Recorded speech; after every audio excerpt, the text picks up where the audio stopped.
அடேங்கப்பா, இந்த டிப்ஸ்லாம் இத்தனை நாள் தெரியாமல் போச்சேன்னு நினைப்பீங்க. ஒரு 15 நிமிஷத்தில் ஈஸியாக குயிக்காக சட்டுன்னு ஒரு ஸ்நாக்ஸ் ரெசிபி பண்ணணும் அப்படின்னா கண்டிப்பாக இப்படி ஒரு முறை ட்ரை பண்ணி பாருங்கள். நம்ம டெய்லி லைஃப்பில் தேவைப்படக்கூடிய ரொம்ப ஈஸியான டிப்ஸ் தாங்க சொல்லியிருக்கேன்.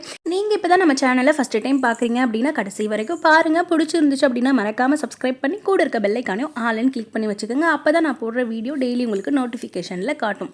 ஃபஸ்ட்டு டிப்பு, குழந்தைங்களுக்கு நம்ம சுடிதார் பேண்ட் போடுறோம் அல்லது பசங்களுக்கே இந்த ஜுப்பா ஷரையெல்லாம் போடுறோம் அப்படின்னா, பைஜாமா அந்த மாதிரி ட்ரெஸ்லாம் நாடா கொடுத்துருக்காங்க அப்படின்னா, அது ஒவ்வொரு டைம் போடும்போது குழந்தைங்க தெரியாமல் அந்த நாட்டை முடிச்சு போட்டுக்குவாங்க. அல்லது நாடா ஒன்று இழுத்து விட்டுட்டாங்க அப்படின்னா அந்த நாட் உள்ளே போயிடும். அதை நம்ம எடுத்து விட்டுட்டு அவங்களுக்கு போடுற மாதிரி இருக்கும். இந்த மாதிரி சின்ன குழந்தைங்களுக்கு நீங்கள் சுடிதார் போட்டு அது பேண்ட் போடுறீங்க அப்படின்னா கூட இப்படி ஒரு முறை நீங்கள் ட்ரை பண்ணி பாருங்கள். இலாஸ்டிக் 1 மீட்டர் 20 ரூபா 15 ரூபா அப்படின்னு சொல்லி ஆர்டினரி ஷாப்பில் விற்கிதுங்க. இதை நீங்கள் வாங்கிக்கிட்டீங்க அப்படின்னா உங்கள் சில்ட்ரன்ஸுக்கு நீங்கள் சுடிதார் போட்டுட்டு ஸ்கூலுக்கு போகிறாங்க அப்படின்னா நாடா கட்டவே தேவையில்லைங்க. இந்த எலாஸ்டிக்கை போட்டு உள்ளே நல்லா இன்சர்ட் பண்ணிவிட்டு நமக்கு எந்த அளவுக்கு டைட் வேணுமோ அந்த அளவுக்கு நம்ம முடிச்சு போட்டு விட்டுட்டு இதை கட் பண்ணி விட்டுட்டோம் அப்படின்னா அழகாக எலாஸ்டிக் மாடலாக இருக்கனால அவங்களே போட்டு வியர் பண்ணிக்குவாங்க. நம்மளை நாடா கட்டி விடுங்கன்னு கூட சொல்ல மாட்டாங்க. இந்த டிப்பு ரொம்ப ஹெல்ப்ஃபுல்லாக இருக்கும். கண்டிப்பாக ட்ரை பண்ணி பாருங்கள். அது மட்டும் இல்லாமல் நம்ம எலாஸ்டிக்லாம் இந்த மாதிரி கட் பண்ணும்போது இதில் ஒரு நூல் பிரிஞ்சிச்சு அப்படின்னா அது பிரிஞ்சுக்கிட்டே வரும்.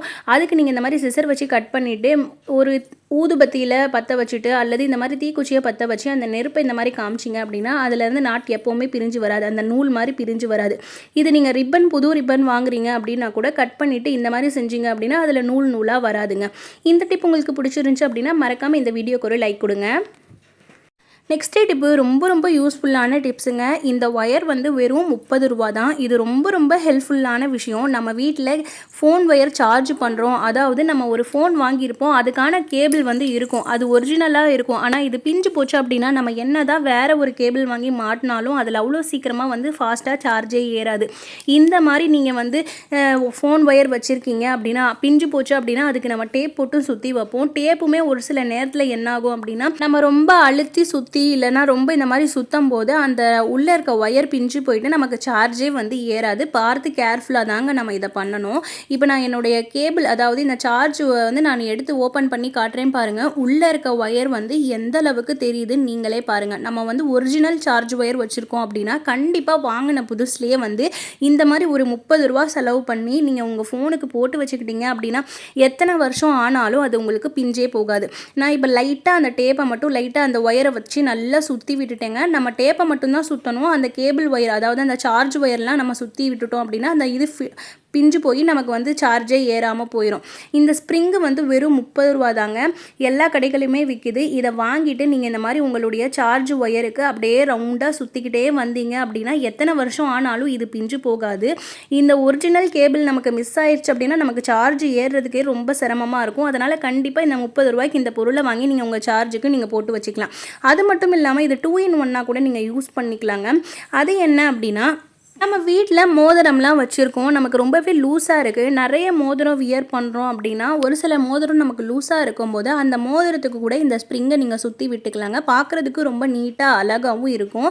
நம்ம டக்குன்னு நூலை சுற்றிட்டு அதை ரிமூவ் பண்ணணும் அப்படின்னா பிளேடெல்லாம் வச்சு கட் பண்ணுவோம். அது மட்டும் நூல் மட்டும் நம்ம போட்டு சுற்றி வச்சுருக்கோம் அப்படின்னா அது ரொம்ப நாளைக்கு ஆச்சு அப்படின்னா அதில் அழுக்கு படிஞ்சு போய் நூலாக பிரிஞ்சு வரும். அதுக்கு நீங்கள் இந்த மாதிரி இந்த ஸ்ப்ரிங்கை நீங்கள் சுற்றி கட் பண்ணி விட்டுட்டீங்க அப்படின்னா எவ்வளோ நாள் ஆனாலும் இது எதுவுமே ஆகாது, அழுக்குமே படிஞ்சு போகாது. ரொம்ப சிம்பிளான டிப்பு, கண்டிப்பாக ட்ரை பண்ணி பாருங்கள். நெக்ஸ்ட் டிப்பு, நம்ம வீட்டில் இந்த மாதிரி நிறைய கட்டப்பை குச்சி வச்சுருக்கோம் அப்படின்னா இப்படி ஒரு முறை நீங்கள் ட்ரை பண்ணி பாருங்கள். நம்ம பேங்கிள்ஸ்லாம் நிறைய வீட்டில் வச்சுருக்கோம், அதை ஆர்கனைஸ் பண்ணி வைக்கிறதுக்கு நம்மக்கிட்ட எந்த ஒரு திங்ஸுமே இல்லை. பாக்ஸில் போட்டு வச்சோம் அப்படின்னா அது கலைஞ்சு போயிடுது. நம்ம டெய்லி கண்ணாடி வளையல் வியர் பண்ணுறோம், பாக்ஸில் எல்லாத்தையும் போட்டு வச்சுட்டோம் அப்படின்னா அது ரொம்ப மெஸ்ஸியாக இருக்குது. நம்ம நீட்டாக எடுத்து டெய்லி வியர் பண்ணுறோம் அப்படின்னா இந்த பாக்ஸில் இந்த மாதிரி நீங்கள் ட்ரை பண்ணி பாருங்கள். இந்த பாக்ஸில் நான் ஸ்கேலில் வச்சு 5 மீட்டர், அதாவது 5 சென்டிமீட்டருக்கு இங்கே ஒரு நாட் வச்சுக்கிறேன். இதே அளவுக்கு இங்கேயும் 5 சென்டிமீட்டர் வச்சுக்கிறேங்க. கீழே எத்தனை சென்டிமீட்டர் வச்சுருக்கேன் அப்படின்னு சொல்லி அதே மாதிரி அளவு கரெக்டாக வச்சுக்கிறேன். இது வச்சுட்டு இந்த இடத்துல நீங்கள் ஒரு கத்திரிக்கோல் ஊசியோ வச்சு ஒரு ஹோல்ஸ் போட்டு விட்டுருங்க. நம்ம 2 பக்கமும் கரெக்டாக இந்த மாதிரி ஹோல்ஸ் போட்டு விட்டுறணுங்க. இந்த மாதிரி ஹோல்ஸ் போட்டு விட்டதுக்கப்புறம் நம்ம கட்டப்பை குச்சி வச்சுருப்போம்ல, அந்த கட்டப்பை குச்சியை வந்து இதுக்குள்ளே நம்ம இன்சர்ட் பண்ணிக்கணும். இந்த மாதிரி இன்சர்ட் பண்ணிவிட்டு 2 கட்டப்பையும் இந்த மாதிரி சொருகிட்டு அந்த பக்கமும் நம்ம வந்து கட்டப்பை குச்சியை நம்ம சொருகிக்கலாம். அது சொருகிறதுக்கு முன்னாடி உங்ககிட்ட இருக்க வளையல் எல்லாத்தையுமே வந்து இந்த பாக்ஸில் நீட்டாக ஆர்கனைஸ் பண்ணி வச்சுக்கலாம். இப்படி வைக்கிறனால வளையல்லாம் வந்து கலைஞ்சு போகாதுங்க. அதே மாதிரி மேட்சாகவே இருக்கும். நமக்கு வேணுங்கிற வளையல் எடுத்து நம்ம வியர் பண்ணிட்டு போயிடலாம். இன்னொரு ஹோல்ஸ் நம்ம போட்டு வச்சோம்ல, அந்த இடத்துல இந்த மாதிரி கட்டப்பை குச்சியை நீங்கள் சொருகி விட்டுடலாம். கரெக்டாக ஒரு ஊசியோ ஒரு கத்திரிக்கோலோ வச்சு நீங்கள் வியர் பண்ணாலே போதும். நீங்கள் நினைக்கலாம் பாக்ஸில் அப்படியே போட்டு அப்படியே அடுக்கி வைக்கலாமேண்டு. இந்த மாதிரி கவரோடு வச்சுருந்தோம் அப்படின்னா நம்ம அப்படியே அடுக்கி வைக்கலாம்.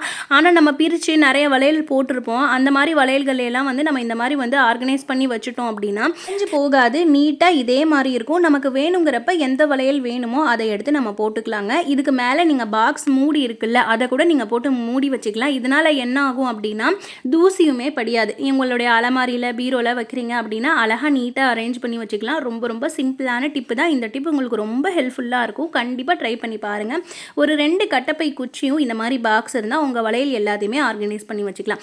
இதே மாதிரி என்னோட பீரோவில் வந்து ஒரு வளையல் ஸ்டாண்ட் இருக்குங்க. இந்த ஸ்டாண்ட் வந்து ஒன்று உடஞ்சி போச்சு. இன்னொன்றுக்கு வந்து நான் என்ன செஞ்சேன் அப்படின்னா கட்டப்பை குச்சியில் ஒரு ஹோல்ஸை போட்டு இந்த மாதிரி கட்டி வச்சுருக்கேன். இந்த மாதிரி வச்சுருக்கனாலே கூட நம்ம வந்து வேணுங்கிறப்ப வளையல் எல்லாத்தையுமே எடுத்து நீட்டாக அழகாக ஆர்கனைஸ் பண்ணி போட்டுக்கலாம். இந்த டிப்பு உங்களுக்கு பிடிச்சிருந்துச்சு அப்படின்னா மறக்காமல் இந்த வீடியோக்கு ஒரு லைக் கொடுங்க.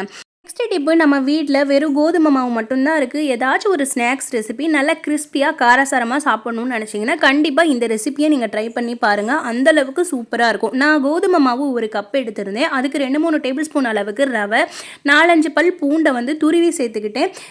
வெள்ளை எள் நான் சேர்த்துக்கிட்டேன். உங்கள்கிட்ட கருப்பு எள் அல்லது ஓமம் ஜீரகம் இருக்குது அப்படின்னா ஏதோ ஒரு ஃப்ளேவர் நீங்கள் சேர்த்துக்கலாம். நான் வந்து வெள்ளை எள் சேர்த்துருந்தேன். அதுக்கப்புறம் வந்து கருவேப்பிலையை குட்டி குட்டியாக சேர்த்து தேவையான அளவுக்கு மிளகாய் தூள் உப்பு போட்டு நல்லா சப்பாத்தி மாவு மாதிரி பிசைஞ்சுக்கிட்டேன். பிசைஞ்ச உடனே இந்த சப்பாத்தி தேய்க்கிற கட்டையில் வச்சுட்டு நல்லா ரவுண்ட் ஷேஃபாக இந்த மாதிரி தேய்ச்சி எடுத்துக்கிட்டேங்க. தேய்ச்சிட்டு உங்களுக்கு எந்த மாதிரி ஷேஃப் வேணுமோ அந்த மாதிரி ஷேஃபில் நீங்கள் கட் பண்ணி எடுத்துக்கலாம். என்கிட்ட வந்து இந்த டிஃபன் பாக்ஸ் இருந்துச்சு. அதில் வந்து குட்டி குட்டியாக அழகாக கட் பண்ணுறதுக்கு வரும்னு சொல்லிட்டு அந்த டிஃபன் பாக்ஸை வச்சு நான் வந்து ரவுண்டாக கட் பண்ணி எடுத்துக்கிட்டேன். உங்களுக்கு எந்த ஷேஃப் வேணும்னாலும் நீங்கள் வந்து உங்கள் விருப்பம் தான், நீங்கள் வந்து கட் பண்ணிக்கலாம். இந்த கட் பண்ணிவிட்டு எல்லா மாவையுமே வந்து கொஞ்சம் கொஞ்சமாக நல்ல எண்ணெய் ஹீட் ஆனதுமே அதில் நம்ம பொரிச்சு போட்டு எடுத்தோம் அப்படின்னா சூப்பராக கிறிஸ்பியான ஒரு ஸ்நாக்ஸ் ரெசிபி ரெடிங்க. சில்ட்ரன்ஸுக்கு ரொம்ப ஹெல்த்தியானது. வீட்டிலையே செஞ்சு கொடுக்கணும் அப்படின்னு நினச்சிங்கன்னா இந்த ரெசிபியை நீங்கள் ட்ரை பண்ணி பாருங்கள். இது தட்டு வடை டேஸ்ட்டில் இருக்குங்க. நம்ம கோதுமை மாவில் செஞ்சுருக்கோன்னே தெரியாது. நல்லா வந்து சிம்லேயே வச்சு ஃபஸ்ட்டு எண்ணெய் காயறதுக்கு மட்டும் அடுப்பை ஹை ஸ்பீடில் வச்சுட்டு அதுக்கப்புறம் நம்ம இந்த இதெல்லாம் சேர்த்துனதுக்கப்புறம் சிம்லேயே வச்சு பொரிச்சு எடுத்தோம் அப்படின்னா நல்லா கிறிஸ்பியாக மொறுன்னு இருக்கும். கண்டிப்பாக வீட்டில் எந்த ஒரு ஸ்நாக்ஸுமே இல்லை அப்படின்னா இந்த மாதிரி சில்ட்ரன்ஸுக்கு செஞ்சு கொடுங்க. ரொம்ப விரும்பி சாப்பிடுவாங்க. அந்தளவுக்கு டேஸ்டியாக இருக்கும்.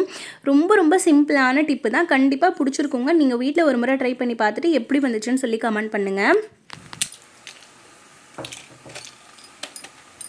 நெக்ஸ்ட் டிப்பு, நம்ம வீட்டில் பருப்பெல்லாம் வாங்கி வச்சு அதில் வண்டெல்லாம் எதுவுமே வராமல் ரொம்ப நாள் யூஸ் பண்ணாமல் நம்ம வச்சுருந்தோம். அதனால் அதில் ஒரு மாவு மாதிரி வந்துருங்க. அந்த மாதிரி மாவு மாதிரி வந்துச்சு அப்படின்னா இந்த மாதிரி வீட்டில் ஜல்லடையோ அல்லது இந்த மாதிரி டீ வடிகட்டுறது, ஜூஸ் வடிகட்டுறது அல்லது நம்ம மாவு ஜலிக்கிறது இருக்குது அப்படின்னா அதில் இந்த மாதிரி பருப்பை போட்டுட்டு இந்த மாதிரி லைட்டாக தட்டி விட்டாலே அந்த மாவு எல்லாமே அடியில் விழுந்துருங்க.